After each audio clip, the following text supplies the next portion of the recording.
మనిషి జీవితంలో అత్యంత ప్రధానమైన ఘట్టం వివాహం. బెండకాయ ముదిరినా బ్రహ్మచారి ముదిరినా పనికిరాదంటారు. అలాంటప్పుడు ఆడైనా మగైనా సరైన సమయానికి పెళ్లి కాకపోతే ఎన్నున్నా ఏం ప్రయోజనం?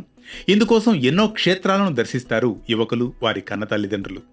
అలాంటి వారు ఎడగుంజి వినాయకుణ్ణి దర్శిస్తే చాలు, కళ్యాణమస్తు అంటూ దీవిస్తారు స్వామివారు.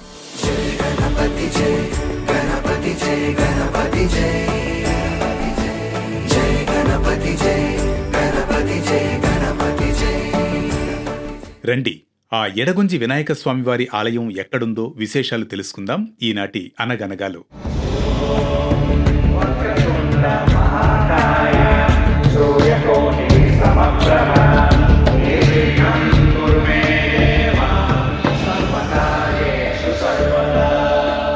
అనగనగా కర్ణాటక రాష్ట్రం కడప జిల్లాలో ప్రముఖ శైవ క్షేత్రమైన గోకర్ణం నుండి సుమారు 67 కిలోమీటర్ల దూరంలోని శరావతి నది ఒడ్డున ఎడగుంజిలో స్వయంభువుగా వెలిశారు శ్రీ వినాయక స్వామివారు. ఈ స్వామి క్షేత్రానికి ఎన్నో ప్రత్యేకతలున్నాయి. గణేశుని ఇక్కడ పెళ్లి పెద్దగా భావించి పూజించడం ఒక ప్రత్యేకత అయితే, ఈ ఆలయం త్రేతాయుగానికి సాక్షిభూతంగా నిలిచిందని, ఆలయ నిర్మాణం చేసింది సాక్షాత్తు దేవతల శిల్పి విశ్వకర్మ అని చెప్పడం మరో ప్రత్యేకత. గజాననం భూతగణాధిసేవితం కవిత్థజంబూ ఫలసారభక్షితం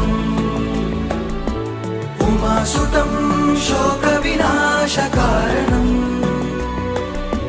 నమామి విఘ్నేశ్వర పాదపంకజం.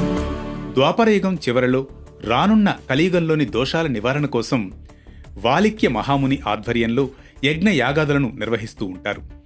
ఈ కుంజవనంలోనే ఒకనాడు దేవతలు కూడా అసుర సంహారం చేశారని, అందుకు ఇదే అనువైన నెలవని భావించి యాగాలు చేస్తూ ఉండగా ఆది నుండి ఈ ప్రాంతంలో ఆటంకాలు ఏర్పడుతూ ఉండడంతో నారద మహామునికి నివేదించగా, నారదుడు వినాయకుని అభయం అర్థించమని చెబుతూ స్వయంగా కైలాసానికి వెళ్లి స్వామిని కుంజవనానికి తీసుకువస్తాడు.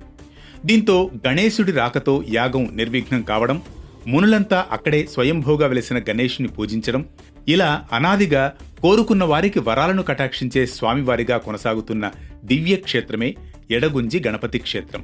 ఇక్కడ ఉన్న మరో విశేషం ఏంటంటే, పెళ్లి కాని వారు ఇక్కడి గణపతి దర్శనం వల్ల పెళ్లవుతుందని విశ్వాసం. అలాగే వివాహ జీవితం శుభప్రదమవుతుందనేందుకు వరుడు వధువు పేర్లు రాసిన చీటీలు స్వామివారి పాదాల వద్ద పెడతారు. స్వామివారి కుడిపాదం నుండి చీటీ కింద పడితే దాన్ని శుభప్రదంగా భావిస్తారు, పెళ్లి జరిపిస్తారు. అలా ఈ ఆలయం యువతీ యువకులకు అత్యంత ఇష్టమైందిగా వినితికెక్కింది. మరో ఆసక్తికర కథనంతో మళ్లీ కలుసుకుందాం అనగనగాలో.